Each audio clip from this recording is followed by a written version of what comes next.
আন্তরিক ধন্যবাদ স্টুডেন্ট শান মন্ডল মহাশয় 9990 চ্যানেলের ভিডিওটি ক্লিক করার জন্য।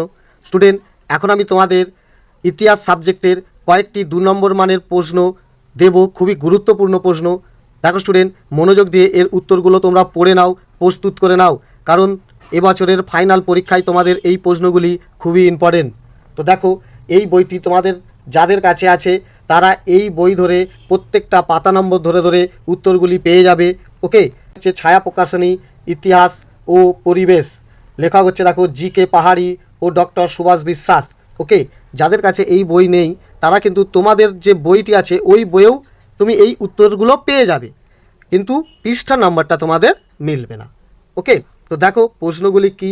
ভিডিও ভালো লাগলে অবশ্যই একটা লাইক করে দিও, আর চ্যানেলে আরও অন্যান্য ভিডিওগুলি পাওয়ার জন্য সাবস্ক্রাইব বাটনটি ক্লিক করে রাখবে। ওকে, দেখো স্টুডেন্ট, এখানে যে প্রত্যেকটি প্রশ্ন আছে 2 নম্বর মানের, পাশে দেখো পৃষ্ঠা দেওয়া আছে কোন বইয়ের, জি.কে. পাহাড়ি ও ডক্টর সুভাষ বিশ্বাসের বইয়ে আছে, তুমি পেয়ে যাবে।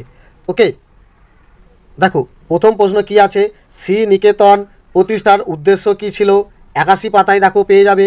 বাবা রামচন্দ্র কী জন্য বিখ্যাত, 86 পাতায় আছে দেখো পেয়ে যাবে। কালিপ রাজ ও উজালিপ রাজ কি, 86 পাতায় আছে পেয়ে যাবে। এই যে প্রশ্নগুলো দেখো আমি আগে ভিডিওতে অবশ্যই এর প্রশ্নে এবং উত্তরগুলো দিয়ে দিয়েছি, দেখে নিও। ওকে, তারপরে বলছে দীপালি সংঘ প্রতিষ্ঠার উদ্দেশ্য কী ছিল, এটিও দেখো 101 পাতায় আছে পেয়ে যাবে। অলিন্দ যুদ্ধ কাকে বলে, এটা দেখো 108 পাতায় আছে পেয়ে যাবে। এই প্রশ্নেরও আমি ভিডিও দিয়ে দিয়েছি। ওকে, ভারতীয় স্বাধীনতা আইন কি, 116 পাতায় আছে পেয়ে যাবে।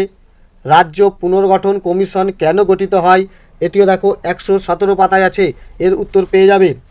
এরপরে কি বলছে দেখো, নমঃশূদ্র নামে কারা পরিচিত, 112 পাতায় আছে। ভারত সভা গঠনের উদ্দেশ্য কী ছিল, 64 পাতায় আছে। ওকে, ভারতের ধর্মীয় বিষয়ে গোড়ার কি উপলব্ধি হয়, এটি দেখো 68 পাতায় আছে পেয়ে যাবে। ঢাকায় প্রথম কে কবে ছাপাখানা প্রতিষ্ঠা করেন, 72 পাতায় আছে। মানবেন্দ্রনাথ রায় কে ছিলেন, 95 পাতায় আছে। বাংলার উদ্বাস্তু সমস্যা বেশি বেদনাদায়ক কেন, 120 নম্বর পাতায় আছে পেয়ে যাবে। অপারেশন পোলো কি, 119 নম্বর পাতায় পেয়ে যাবে। ন্যাশনাল কনফারেন্স সম্পর্কে কী জানো লেখো, 118 নম্বর পাতায় পেয়ে যাবে। বঙ্গভাষা প্রকাশিকা সভার গুরুত্ব কী, 63 নম্বর পাতায় আছে পেয়ে যাবে।